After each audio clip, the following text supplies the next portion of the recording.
There's a thing the overnight CTA drivers know that isn't written down anywhere. I don't mean superstition. I don't mean the usual ghost stories guys tell at the garage to mess with new hires. I mean an actual operational procedure passed between drivers verbally, never documented, that concerns a specific type of passenger who stays on the bus past the final stop. The official protocol is simple: announce, lights, walk, tap. The unofficial version adds one condition: check the hands. If both hands are visible and open, proceed normally. If the hands are hidden, leave the bus immediately and radio from outside. I thought it was ridiculous. I thought that right up until a Tuesday in November, when I approached a man in seat 34 whose hands I couldn't see. And I learned what happens in the 4 seconds after you make that mistake. My name doesn't matter. What matters is the route. The N9 Owl, westbound, terminating at Cumberland. I've been driving it, or variations of it, for 9 years. Hired on with CTA in 2015, started on daytime express routes, moved to evenings within a year because the pay differential was better and I didn't mind the hours. By 2017, I was full-time overnight. The owl routes, that's what CTA calls the late-night service, the buses that run between roughly midnight and 5 a.m. when the L trains cut frequency. Most Chicagoans have never ridden one. The people who have don't talk about it like regular transit. It's a different system after midnight, same buses, same stops, same fare boxes, but the passengers change, the city changes, and after a while, if you're paying attention, you start to realize the job changes too. I'm not building to something supernatural. I want to be clear about that because I don't know what the right word for any of this is, and I'm not going to pretend I do. I'm telling you what happens on the N9 after 1 a.m., what the CTA trained me to do about it, and what the actual night drivers do instead.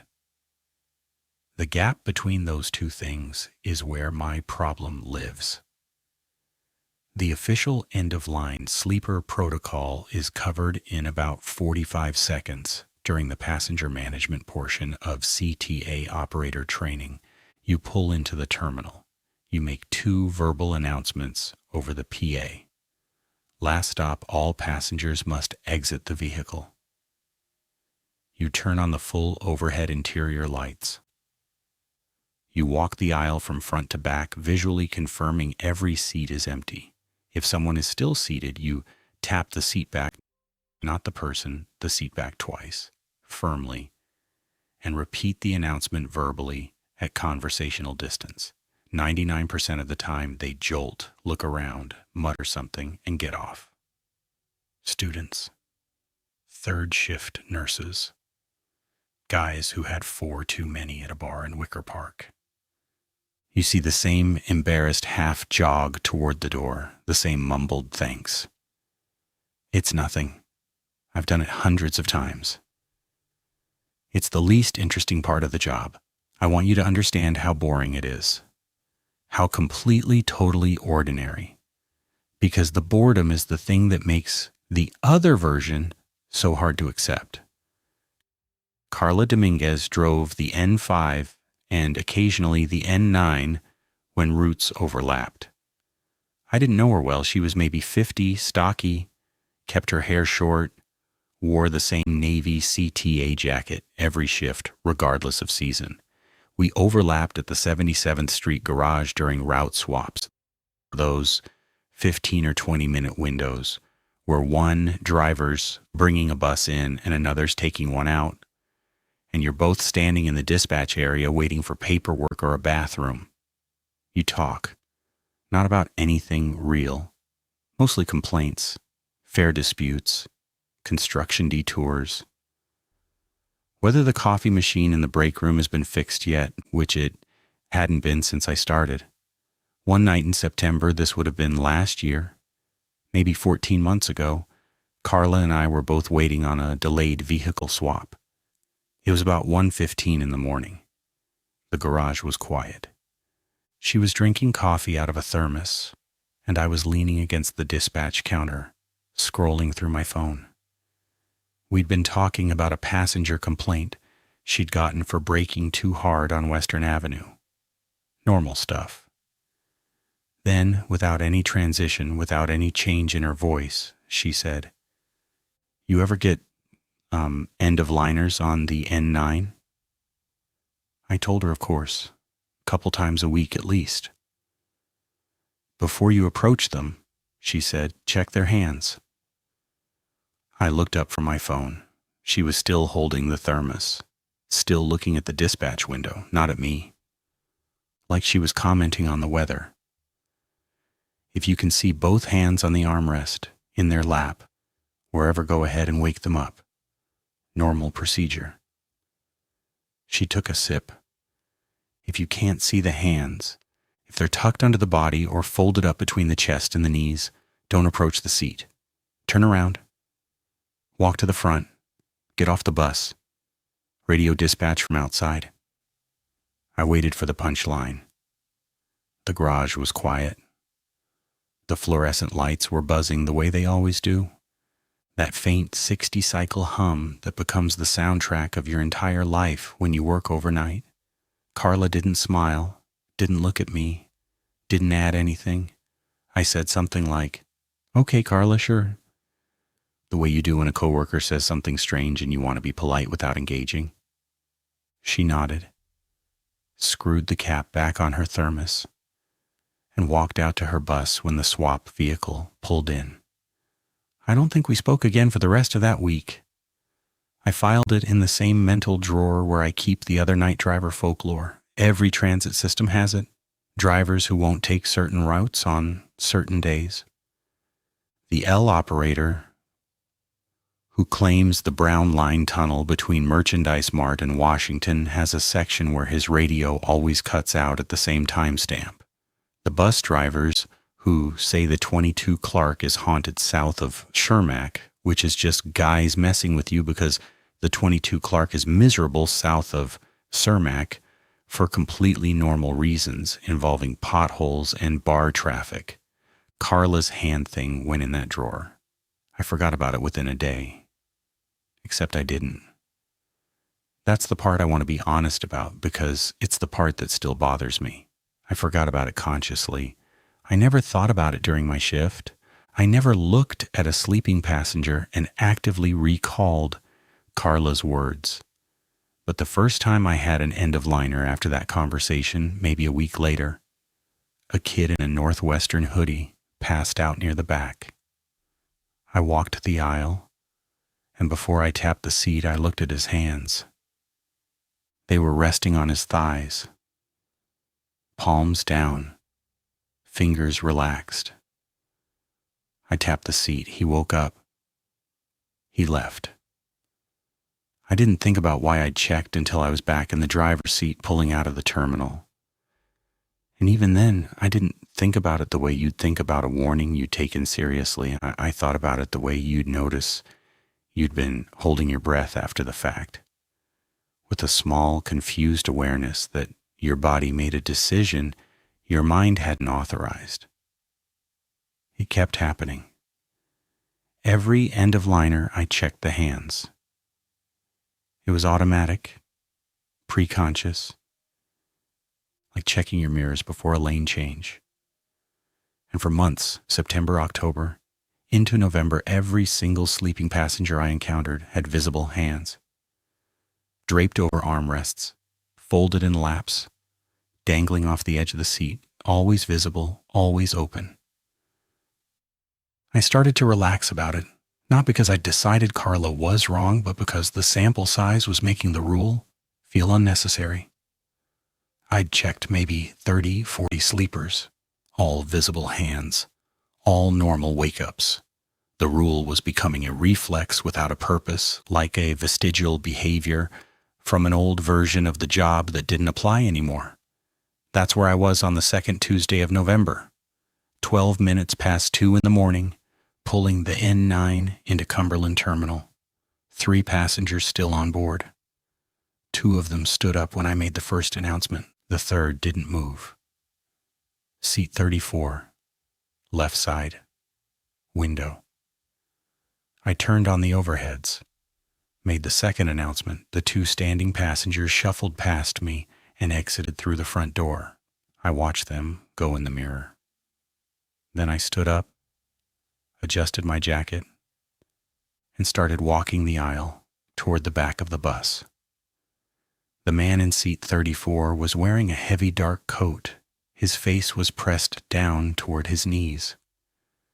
His body was folded forward the way people fold when they're trying to sleep on a bus, compressed, uncomfortable, making themselves small against the window. Standard posture. I'd seen it 1,000 times. Nothing about the scene was visually wrong.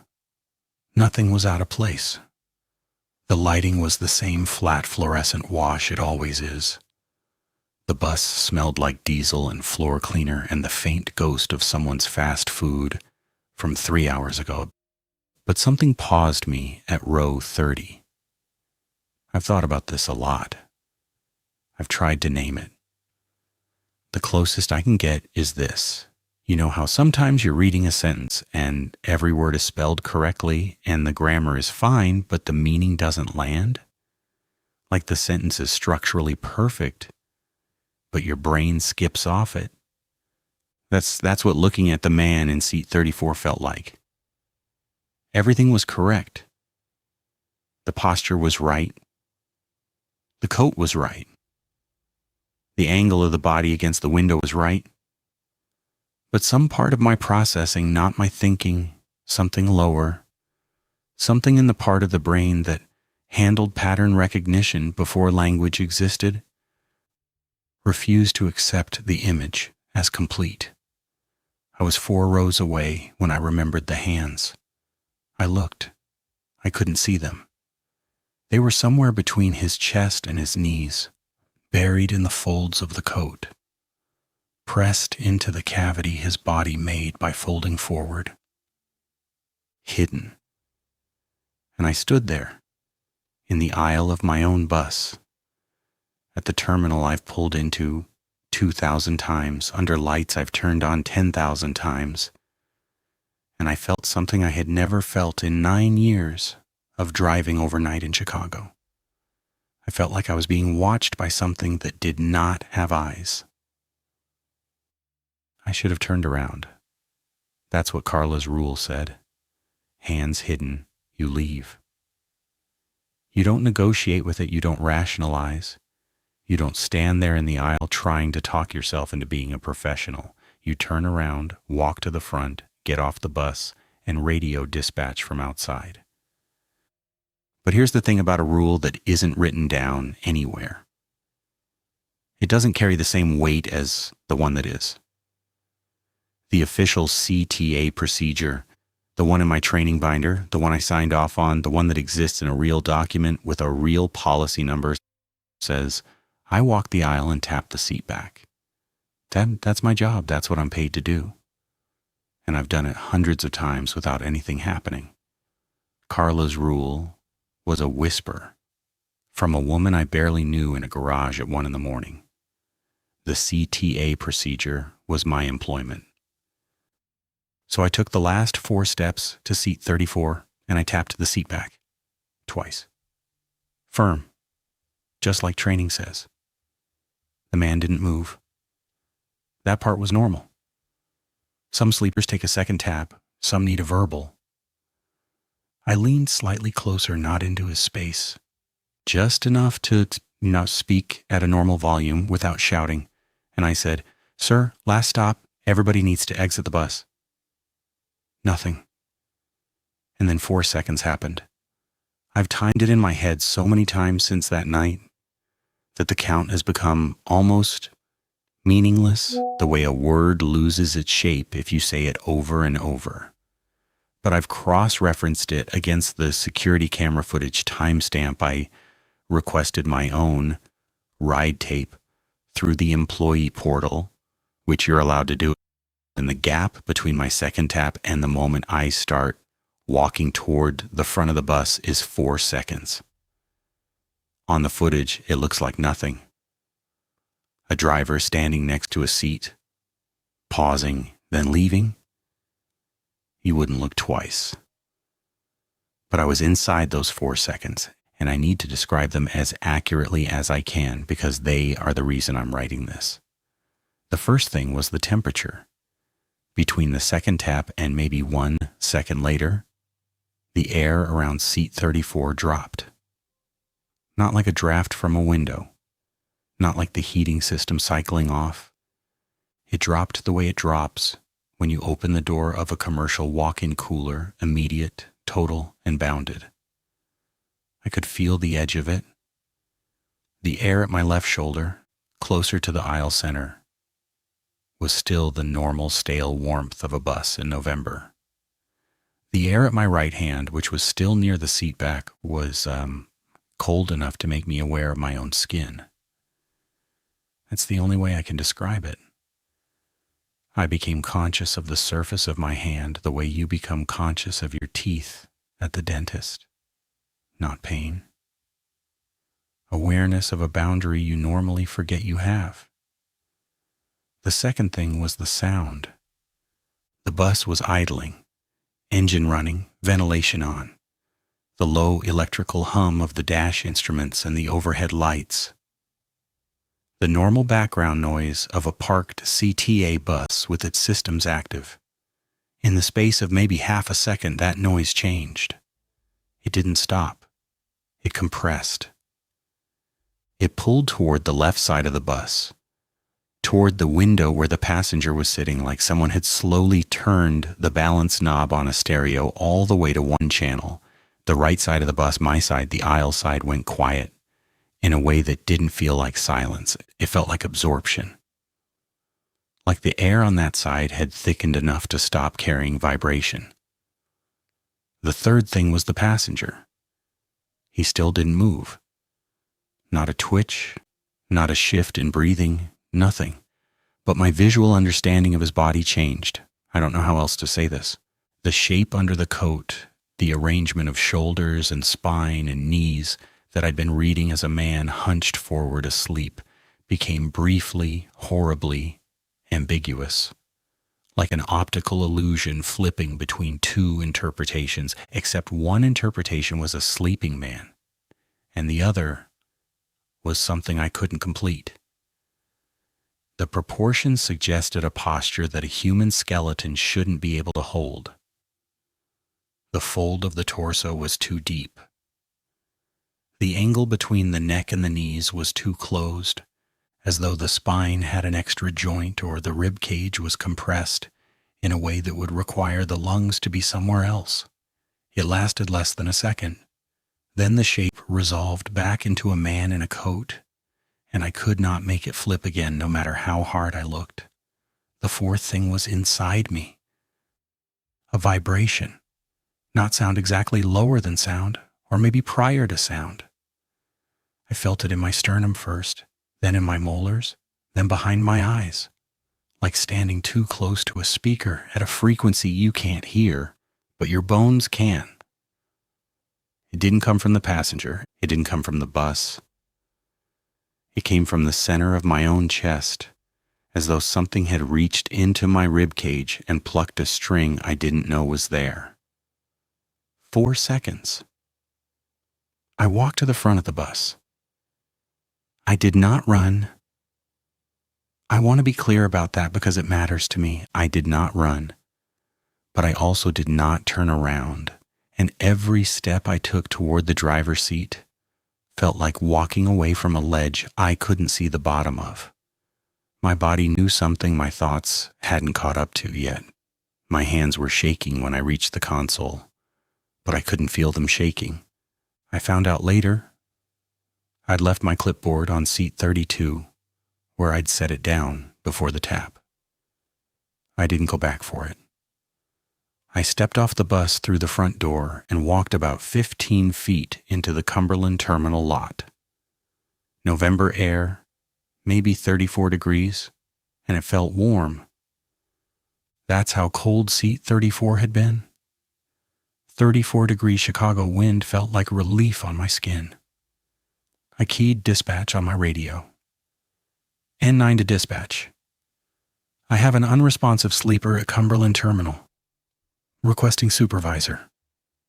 The response came within 3 seconds.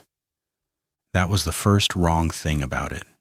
Normally, dispatch at 2 a.m. is handling multiple routes, and there's a lag, 10, 20, sometimes 45 seconds before they acknowledge. 3 seconds. Copy N9, leave the vehicle, do not reboard. Supervisor en route to your location, confirm you have exited. I confirmed. Stand by at the terminal, do not reapproach the vehicle. The phrasing was what got me. Not wait for the supervisor. Not hang tight, someone's coming. Do not reapproach the vehicle. That's not how dispatch talks. That's how a procedure talks. Specific, pre-written, designed to eliminate ambiguity. Someone had written those sentences before I ever radioed. They were waiting in a script, ready to be read the moment a driver called in something exactly like this. I stood in the lot. The bus sat 30 feet away, interior lights still on, engine still idling. I could see the aisle from where I was standing. I could not see seat 34 from that angle. I didn't try to. The supervisor arrived in 11 minutes. White CTA sedan, no markings beyond a small decal on the rear bumper. A man I'd never seen before, not my regular supervisor, not anyone from the 77th Street garage. Heavy set, maybe 60, wearing a CTA jacket that looked older than mine, the kind they stopped issuing 5 or 6 years ago. He didn't speak to me, didn't look at me. Got out of the sedan, walked past me like I was a traffic cone, and boarded the bus through the front door. I stood there. He was on the bus for 4 minutes. I know because I watched the clock on my phone. 4 minutes during which I heard nothing from inside. No conversation, no PA announcement, no tapping, no movement I could detect through the windows. Just the idle of the engine and the distant sound of a freight train somewhere south of the terminal. He exited through the front door, walked down the steps, looked at me for the first time. Bus is clear, you're good to resume. What happened to the passenger? Bus is clear, driver. You're good to resume your route. He walked back to the sedan, got in, and pulled out of the lot. I watched his taillights until they disappeared west on Higgins. I stood there for another minute, maybe 2. The bus was still idling, still lit up, still sitting there like a completely normal CTA vehicle at the end of a completely normal run. Everything about it looked right. The doors were closed. The overhead lights were on. The destination sign still read, Cumberland. There was no reason not to get back on. I got back on. I walked the aisle again. Every seat was empty. No passenger, no coat, no indication anyone had been sitting anywhere on the bus. The seats were in their normal upright positions. The floor was clean. The overhead bins were closed. A completely empty bus, except for 2 things. My clipboard was still on seat 32 where I'd left it. Normal, expected. I picked it up. And the reading light above seat 34, the small individual light in the overhead panel that passengers can angle and switch on to read, was turned on. A tight, warm circle of light falling on an empty seat. I had not turned it on. The passenger, if he'd been a normal passenger, had been slumped forward with his face in his knees. He had no reason to turn on a reading light. And the supervisor had been on the bus for 4 minutes and somehow hadn't switched it off. I reached up and turned it off. The switch was cold. Not cool like metal that's been sitting in a bus overnight. Cold. The kind of cold that makes you pull your hand back before you've decided to. I finished my shift. I drove the N9 back to the garage. I logged my hours. I went home. I sat in the parking lot of my apartment building for 20 minutes before I went inside because the cab of my car felt safer than any room with walls and a ceiling and a door that could close. My wife was asleep when I came in. I stood in the bedroom doorway and watched her breathe for a while. I don't know how long. Long enough that the sky outside the window started to go gray. I kept checking my hands, opening and closing them, making sure I could see them. I didn't realize I was doing it until I'd been doing it for several minutes. That was the first night. I could have stopped there. I could have filed it away, attributed it to fatigue and cold air and the low-level paranoia that comes with any job where you're alone in a large vehicle at 2 a.m. in a city where bad things happen on a regular basis. I almost did. For about a week after that Tuesday, I drove my routes and did my job and checked my sleepers, and every single one of them had visible hands, and every single one of them woke up and walked off the bus, and I told myself the seat 34 was a fluke. A weird night. A combination of exhaustion and suggestion, and the power of Carla's dumb, unwritten rule working on my subconscious. I told myself that until December 14th, when it happened again. December 14th was a woman in seat 19, same route, same time of night, just after 2 a.m. on the N9 westbound, same terminal at Cumberland. 2 announcements, overhead lights, walk the aisle. 1 remaining passenger, female, mid-30s maybe, heavy winter jacket, scarf wrapped around her neck and chin, face down, folded forward, hands invisible. This time I didn't hesitate. I didn't argue with myself. I didn't weigh Carla's rule against the CTA manual. I turned around at row 22, walked to the front, stepped off the bus, and radioed dispatch. N9 at Cumberland, unresponsive end-of-liner requesting supervisor. Same 3-second response. Same voice, or at least the same cadence, the same flat professionalism that doesn't sound like a person talking, but like a person reading. Copy N9, leave the vehicle, do not reboard, supervisor en route, confirm you have exited. I confirmed. I stood in the lot.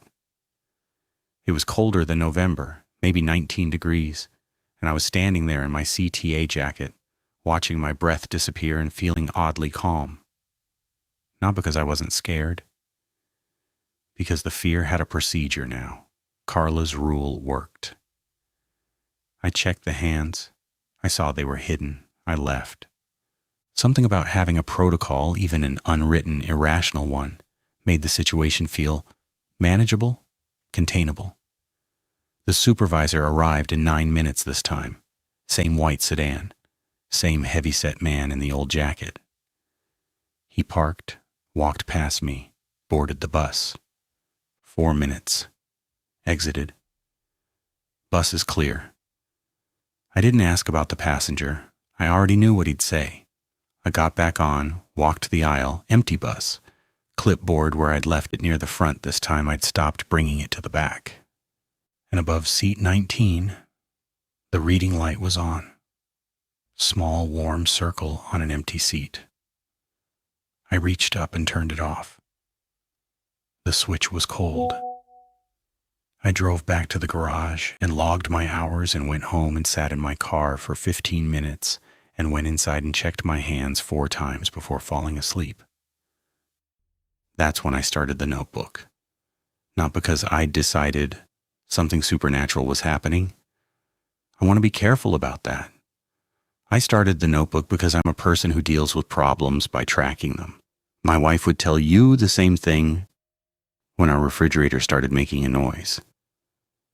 I kept a log of when it happened and how long it lasted for 3 weeks before calling a repair guy. It's how I'm built. If something doesn't make sense, I write it down until it does.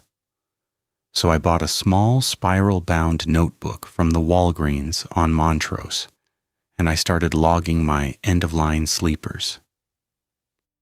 Date, route, time, seat number, hands visible, yes or no.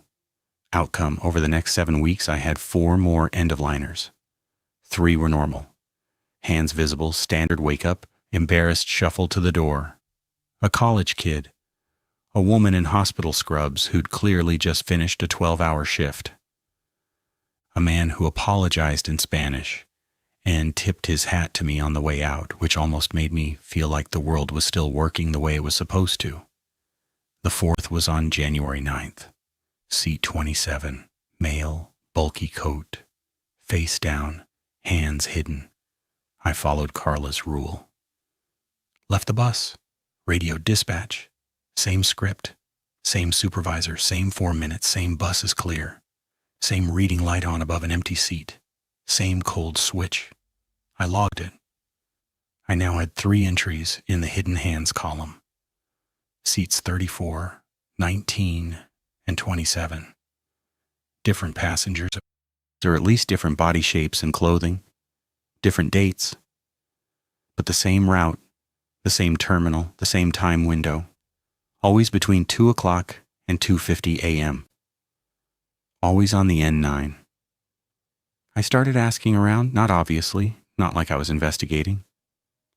I'd bring it up the way you bring up anything at the garage, casually, between complaints about traffic and schedule changes.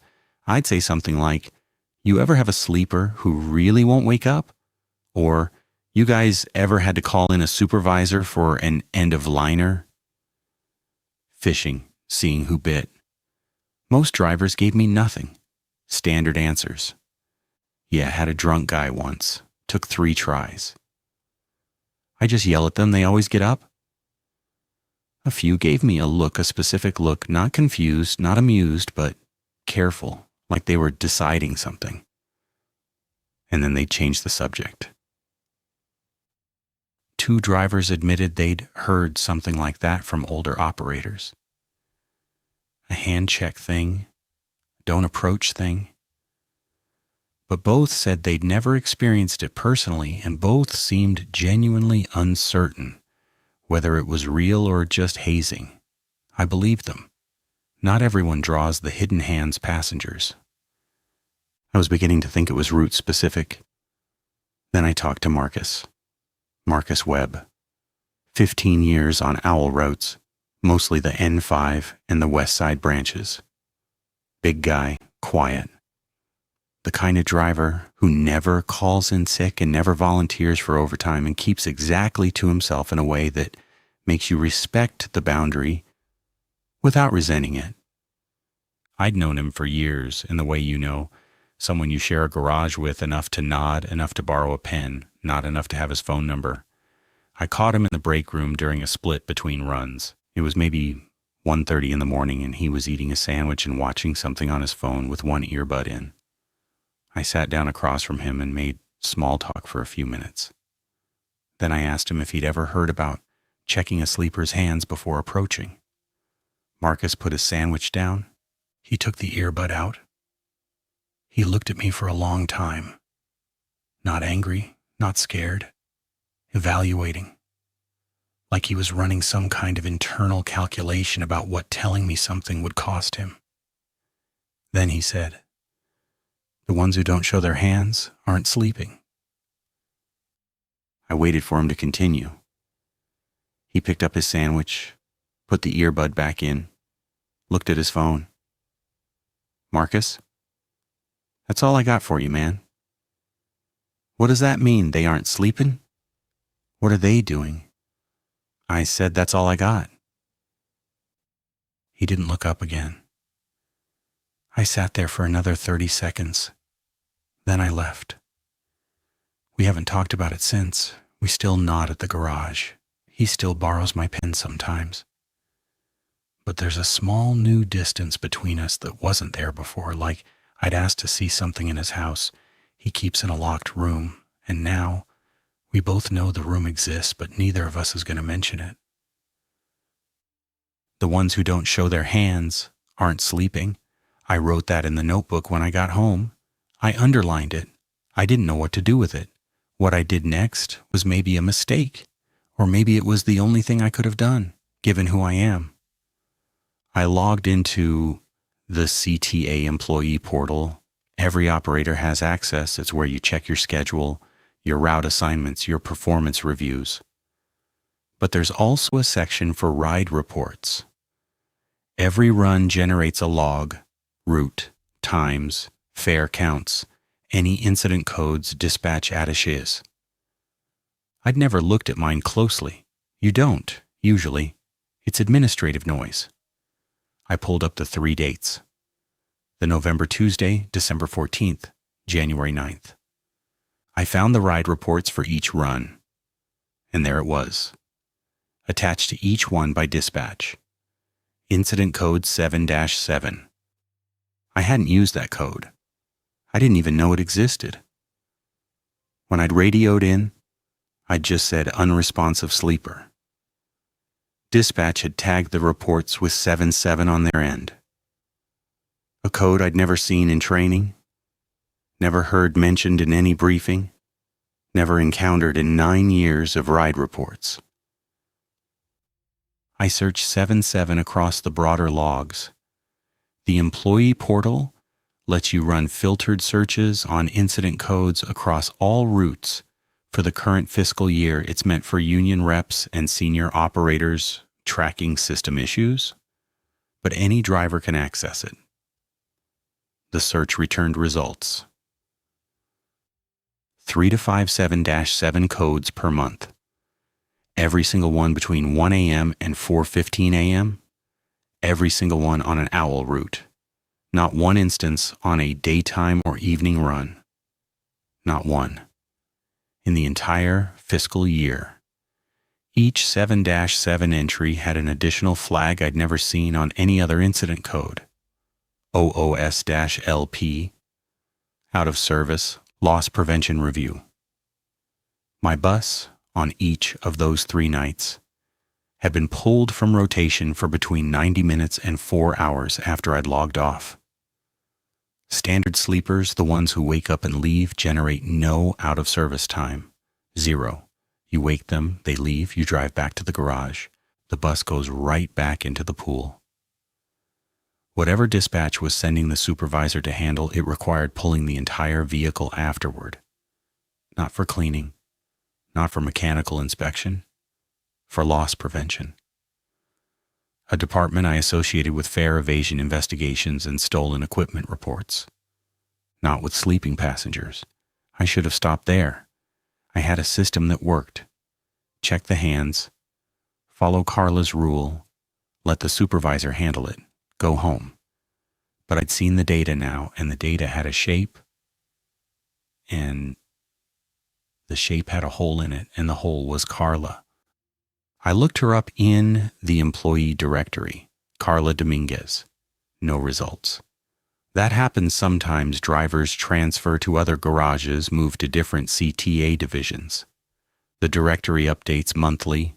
I tried the 77th Street garage assignment logs, which are archived quarterly and go back further. Carla's name appeared on the operator roster through March of last year. Regular assignments, N5 primary, and 9 relief. Normal performance notes, no disciplinary flags, no medical leave.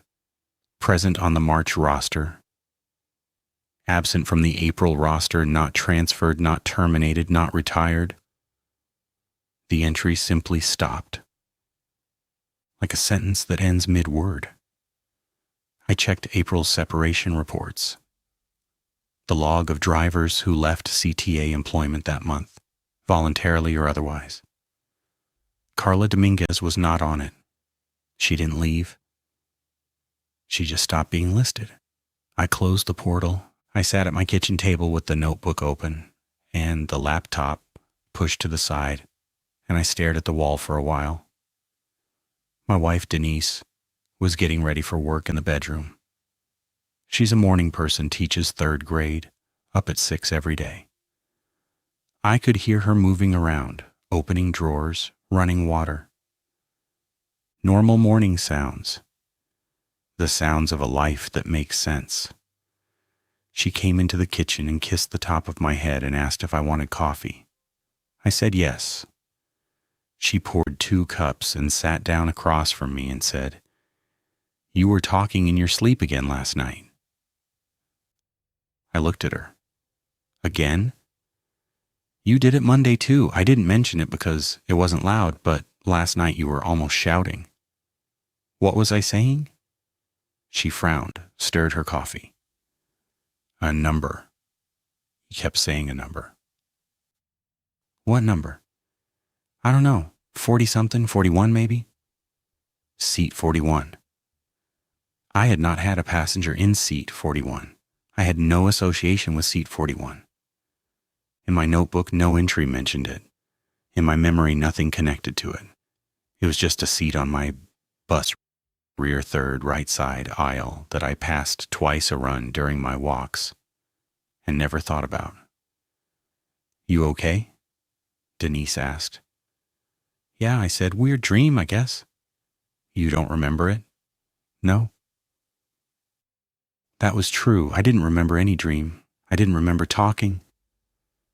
My sleep had felt like a black gap between lying down and the alarm going off, the way it always does after a late shift.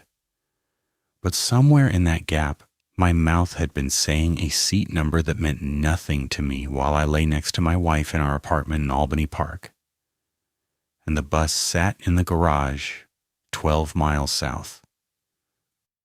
That night I drove the N9, normal run, light ridership 3, 4 passengers at any given time, all boarding and exiting at normal stops. By 1:45 a.m., the bus was empty. It stayed empty. I pulled into Cumberland at 2:12 with no passengers aboard. Made my announcements anyway because that's the procedure. Turned on the overheads, walked the aisle, empty bus. Every seat vacant, every reading light off. Until I got to seat 41. The reading light was on. That small warm circle falling on the upholstery of an empty seat. No one had been in that seat all night. No one had been on the bus for the last 27 minutes of the route. I had watched the mirror. I had watched the doors. The light was on. I stood there, looking at it. Rear third of the bus, right side, aisle seat. The seat I'd been saying in my sleep, illuminated, waiting. I reached up and turned it off. The switch was cold. I walked back to the front of the bus and sat in the driver's seat and put my hands on the wheel and stared out the windshield at the empty terminal lot and the orange sodium lights and the flat gray nothing of Cumberland Avenue at 2 a.m. Something was learning my route, or I was learning its, and it was getting closer to the front. 3 nights later, I was on the N9 again. Thursday, light snow, the kind that doesn't stick but makes the streetlights look wrong, too bright, too diffused, like the air itself is reflecting. Ridership was thin even for a weeknight owl run. I picked up 2 passengers at Belmont, 1 at Austin, and by Harlem all 3 had exited. The bus was empty.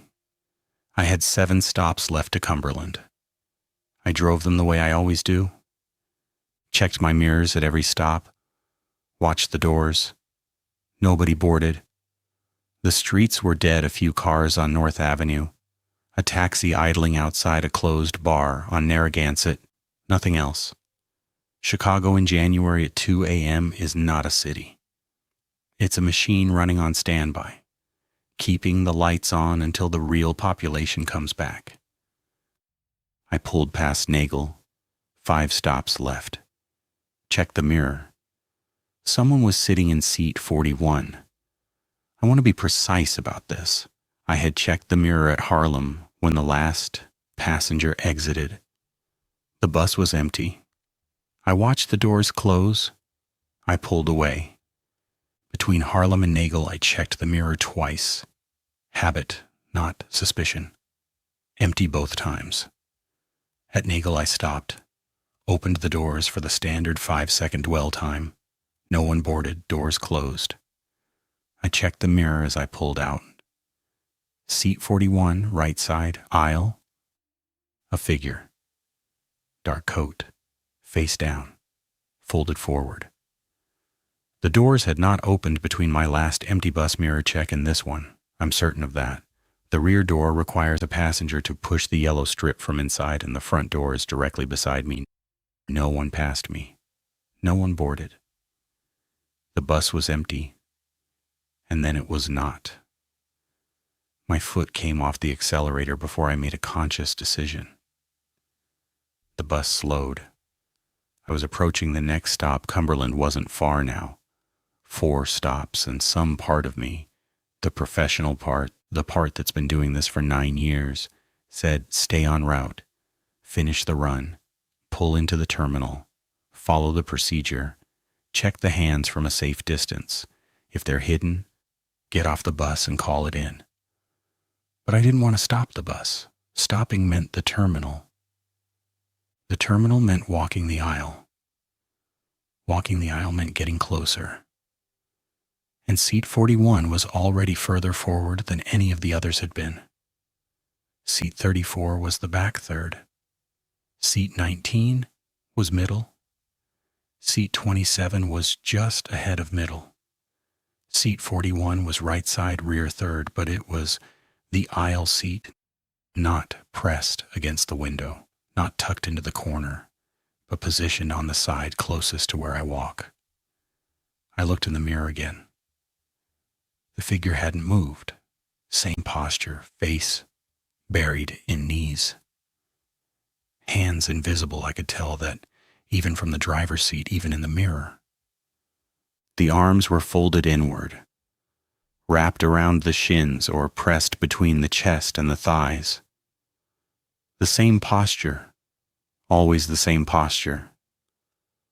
The thumbnail version of a sleeping person that a sleeping person would never actually hold for this long without shifting.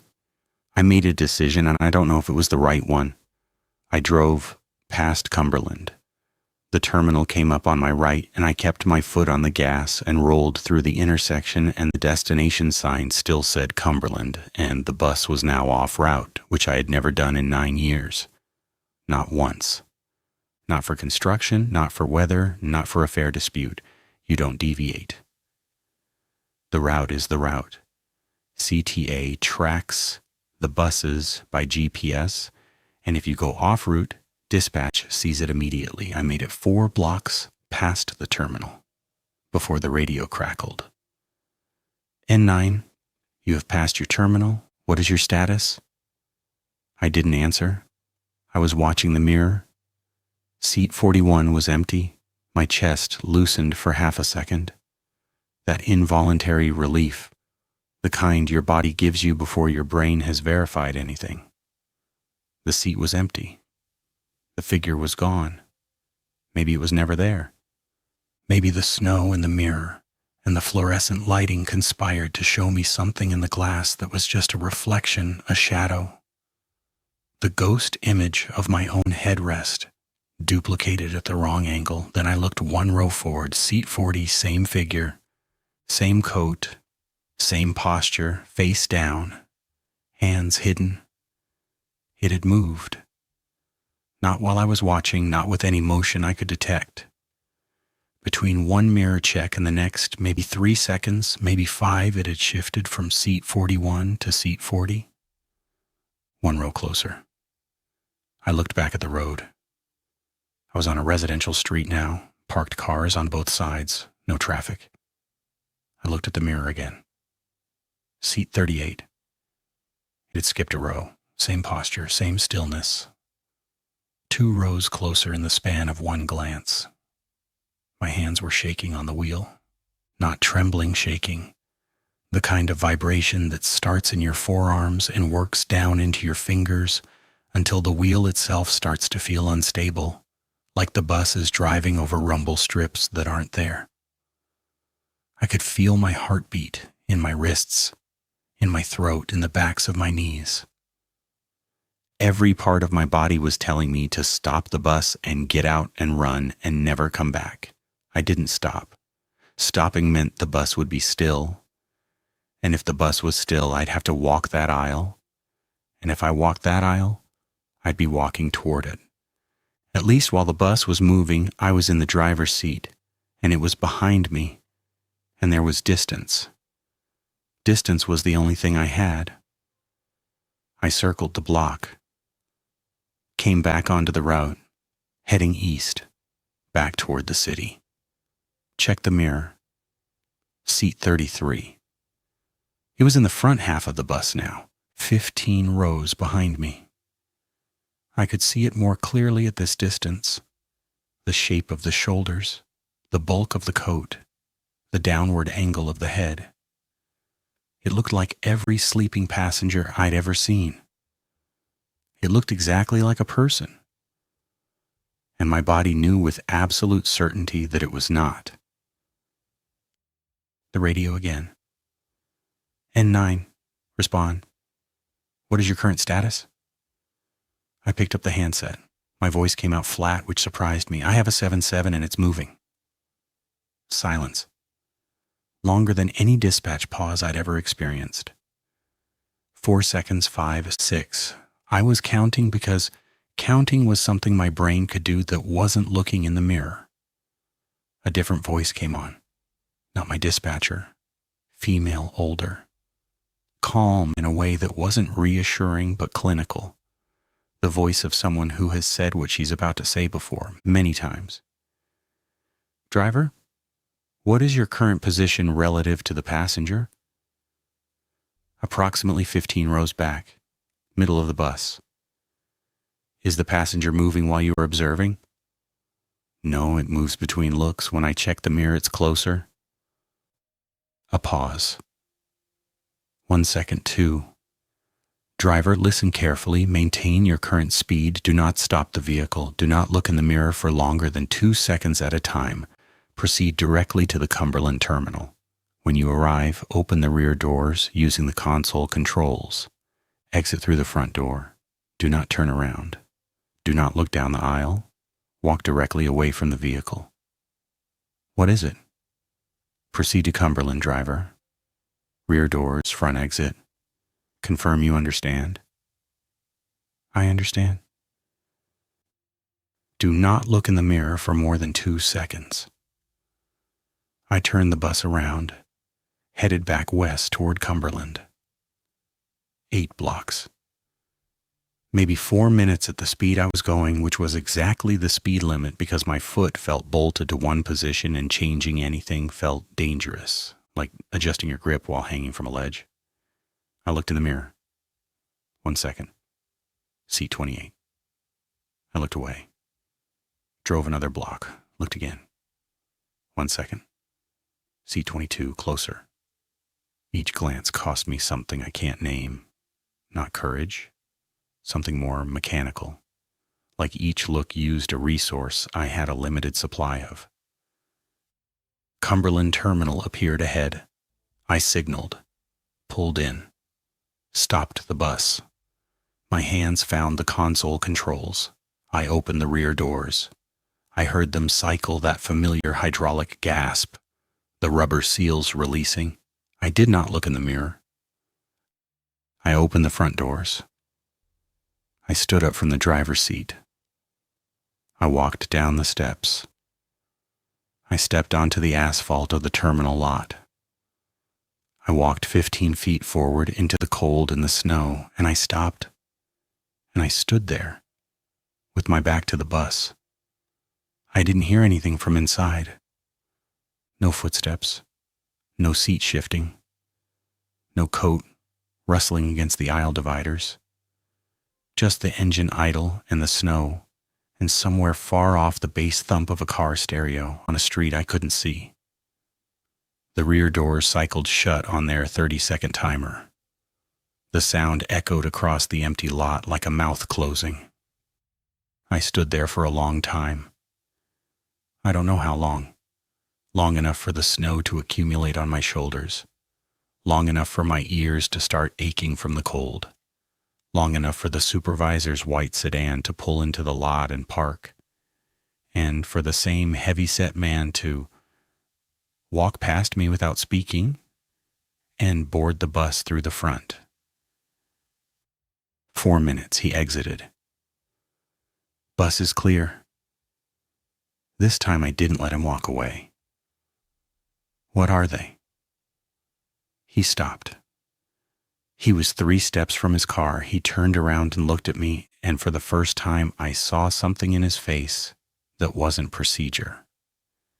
Not fear exactly. Something older than fear. Resignation, maybe. The expression of someone who answered this question once and learned that the answer didn't help. They're passengers, he said. That's all you need them to be. They're not passengers. Passengers board through the doors.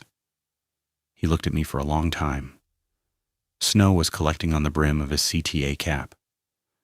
Driver, he said, how long you been on nights? 9 years. 9 years. And in 9 years, how many times has your bus been empty at the end of a run? I didn't answer because I knew where he was going. Never, he said. Not once in 9 years has an owl bus pulled into a terminal completely empty. You've always got one. 2 sometimes. Someone who fell asleep, someone who missed their stop, someone riding the loop because they got nowhere else to be. Every night, every route, every driver. He opened his car door. They're passengers, he said again.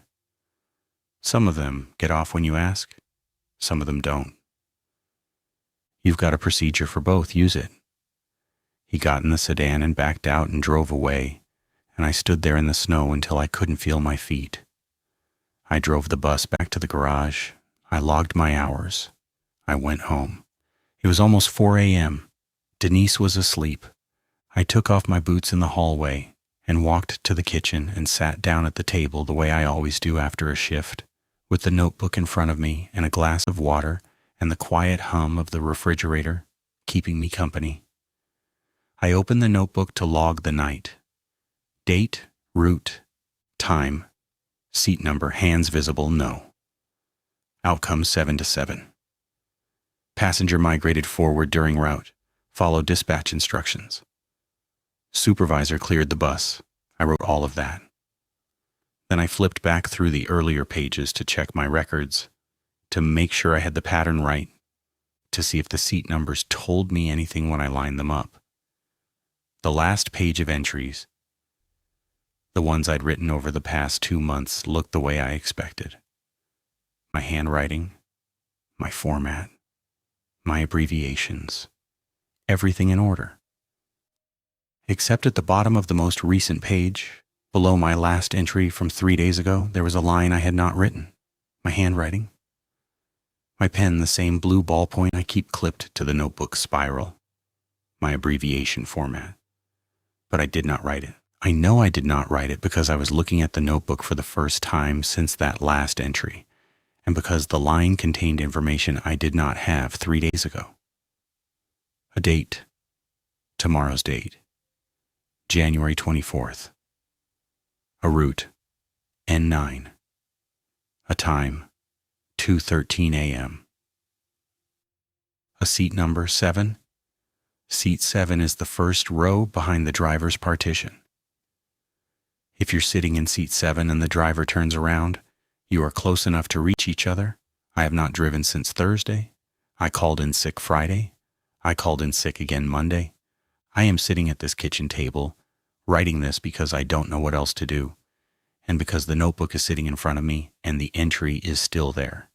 And tomorrow night at 2:13 a.m. my bus will be on the N9 westbound, whether I'm driving it or not. And whoever drives it is going to have a passenger in seat 7 who won't show their hands. I keep checking mine. I keep opening them, pressing them flat on the table, spreading my fingers under the kitchen light, where I can see every knuckle and nail and line. I keep making sure they're visible. I keep making sure they're mine. Denise asked me this morning why I've been sleeping with my hands on top of the covers. I told her it was nothing. It's not nothing. But I don't know what it is. I don't know what boards a bus without using the doors. I don't know what moves between glances.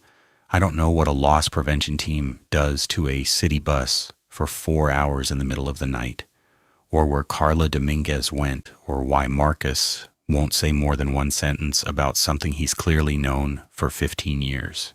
I know the procedure, both versions. The one that's written down and the one that actually works. I just don't know what happens when seat 7 isn't far enough away to use either one.